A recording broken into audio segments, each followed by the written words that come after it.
नमस्कार, सबका स्वागत है फिर से एक नई चोचलेबाजी वीडियो में। तो आज की इस चोचलेबाजी वीडियो में हम क्या बात करेंगे, तो हम कुछ चीज़ों पे ऐसे बात करेंगे रैंडम से, जो चीज़ें मुझे पता है, बट आपको कोई ये वीडियो देखने का कोई फ़ायदा नहीं होगा, क्योंकि इस वीडियो में कोई ऐसा पर्पज, ऐसा कोई मीनिंगफुल वीडियो या फिर ऐसे आपकी कोई वैल्यू एडेड वीडियो नहीं होगी। तो आपको देखना है तो देखो, नहीं देखना तो कोई बात नहीं, लेकिन हाँ ज़रूर है कि वैल्यू एडेड वीडियो मैं बना दूंगा इसे। तो देखो, और सबसे बड़ी चीज़ क्या है ना, आज ही मैं थोड़ा बात करूंगा सेविंग्स के लेके, पैसे को लेके, और दूसरी चीज़ म्यूचुअल फंड, इंडेक्स फंड, पैसे से पैसा कैसे बनाते हैं, इन सब कुछ चीज़ों को मैं थोड़ा डिस्कस करूंगा इन चीज़ों पे। देखो, सबसे बड़ी चीज़ क्या है ना कि एक मतलब सर्वे, एक रिपोर्ट में ऐसा पता चला, हारून ग्लोबल की रिपोर्ट थी, उन्होंने ऐसा बताया कि लगभग इंडिया में या फिर पूरे वर्ल्ड में देखा जाए 75% लोगों के पास ना इमरजेंसी फंड है ही नहीं है। तो हम पहले थोड़ा सा बात कर लेंगे इमरजेंसी फंड है क्या। देखो, इमरजेंसी फंड वो फंड होता है जो आप अपने, जितना आपका महीने का खर्चा है उससे 6 गुना आपके पास पैसा आपके सेविंग अकाउंट्स में मतलब रखा होना चाहिए, पड़ा होना चाहिए, या फिर आपके पास एफडी होनी चाहिए। मतलब ऐसा इमरजेंसी फंड कि आपको जिस तत्काल की ज़रूरत पड़े तो उसे आप तत्काल मतलब अपने ले सकते हो, तत्काल कन्वर्ट कर सकते हो। लिक्विड फंड में हो सकता है, या फिर सेविंग अकाउंट्स में हो सकता है, या फिर क्या बोलते हैं उसे, एफडी हो सकता है, आरडी हो सकता है, जो भी कुछ है, लेकिन उससे तत्काल पैसा आपको मिल सके तो उसे बोलते हैं इमरजेंसी फंड। इमरजेंसी फंड आपको तत्काल में कुछ भी हो सकता है, आपको इलाज का हो सकता है, स्कूल का हो सकता है, या फिर ऐसी कोई सिचुएशन आ जाती है जहाँ बहुत, या आपको कोई ऐसे डील कर रहे हो, कहीं बैठे हो, आपको तत्काल फंड की जरूरत पड़ेगी, जहाँ से आपको 10,000 से 20,000 बनने के चांसेस हैं, तो उसे मतलब ऐसे ही एक सिचुएशन जहाँ पे बिल्ड होती है उसे इमरजेंसी फंड बोलते हैं। तो लगभग देखा जाए 75% लोगों के पास इमरजेंसी फंड है नहीं।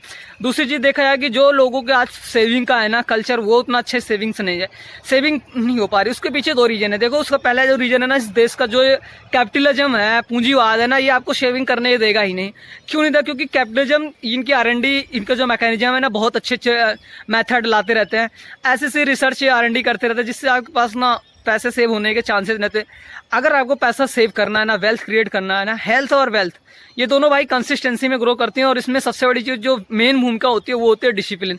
अगर आपके पास या मेरे पास, किसी बंदे के पास डिसिप्लिन नहीं है तो ना हेल्थ बना सकता है ना वेल्थ बना सकता है। तो अगर आपको हेल्थ और वेल्थ बनाना है तो आपको डेडिकेशन और डिसिप्लिन ये मस्ट है भाई, ये जरूरी है। इसे कहीं अपने टैटू वैटू लिखवा लो अपने पेट, गुर्दे, फेफड़े, किडनी, लीवर में। आप जैसे बहुत सारे टैटू लिखवाते हो ना, वैसे इसको भी लिखवा लो कहीं पे। अगर आपको कुछ करना है तो, नहीं करना तो कोई बात नहीं, गांजा बीड़ी फूक के मस्त रहो, कोई दिक्कत नहीं है। इमरजेंसी फंड इन सब चूतियों का काम है। और तो फिर ये सारी चीज़ें होती हैं। अगर आपके पास इमरजेंसी फंड नहीं तो इमरजेंसी फंड बना के रखो। और दूसरी चीज़ यार, सबसे एक गहरी चीज़ बताऊँ, मैं एक बुक पे पढ़ा था, उस बुक का नाम the richest man in Babylon. बहुत अच्छी बुक है, कभी आपको अगर टाइम मिले तो मत पढ़ना, क्योंकि पढ़ लोगे तो आप पैसा बचा लोगे। तो देखो, उस बुक में ना एक सबसे बड़ी चीज़ लिखी, मतलब था कि पे योर फर्स्ट। आप जो भी पैसा कमा रहे हो उसका 10% पैसा पहले खुद को पे करो। मतलब खुद को पे करने का मतलब, आपके पास चाहे जितना बड़ा डेप्ट हो, चाहे जितना बड़ा कर्जा हो, आप अगर महीने का 20,000 रुपये कमा रहे हो तो 20,000 का 10% होता है 2,000 रुपये।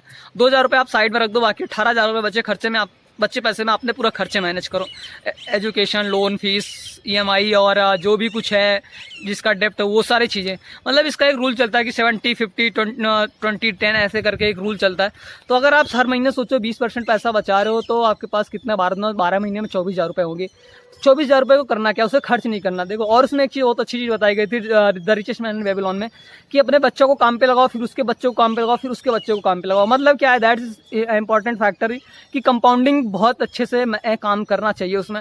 अगर आपने 24,000 बनाया तो 24,000 को आप किस में रख सकते हो, म्यूचुअल फंड में रख सकते हो, या फिर इंडेक्स फंड में रख सकते हो। म्यूचुअल फंड में जैसे स्मॉल कैप हो गया, मिड कैप हो गया। अगर आप अर्ली स्टेज में हो, यंग हो, तो आप मिड कैप में रखो या फिर स्मॉल कैप में रखो, ज़्यादा ठीक है। और इंडेक्स फंड में भी रख सकते हो, इंडेक्स फंड भी अच्छा है।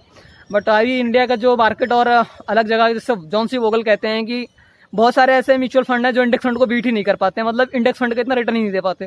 बट देखो, इंडिया और US की मार्केट, इंडिया की मार्केट दोनों बहुत अलग अलग डिफरेंट हैं।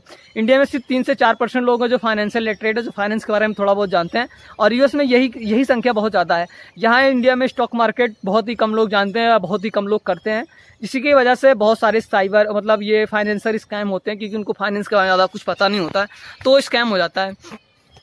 तो US की मार्केट और यहाँ की मार्केट में बहुत फर्क है। तो ये से होता है, आप म्यूचुअल फंड में डालो, म्यूचुअल फंड में स्मॉल कैप में डालो, मिड कैप में डालो, लार्ज कैप में भी डाल सकते हो। बट क्या है ना, देखो, वॉरेन बफेट दुनिया का दिग्गज इन्वेस्टर वॉरेन बफेट बोलते हैं कि अपने सारे टोकरी, मतलब सारे अंडे एक ही टोकरी में मत रखो। अगर पता लगा वो टोकरी गिर गई तो सारे अंडे फूट जाएंगे। मतलब क्या है कि अपने इन्वेस्टमेंट को थोड़ा थोड़ा अलग अलग डाइवर्सिफाई करो।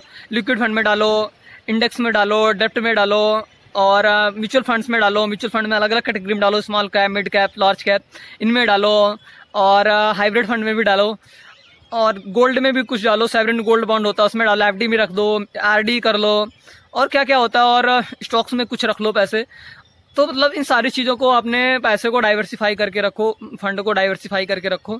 तो ये सारी चीज़ें थी आज की इस वीडियो में। बस यहीं तक, कल मिलते हैं फिर कल एक नई वीडियो में। हो सकता है आज आपको ये वीडियो कुछ अच्छी लगी हो। वैसे मुझे लगता नहीं आपको अच्छी लगी, लगे या ना लगे आपकी इच्छा है, बट मेरा काम है बनाना, मैं बनाऊंगा। ठीक है, मिलते हैं फिर कल एक नई वीडियो में। Thank you so much, love you all, जय हिंद।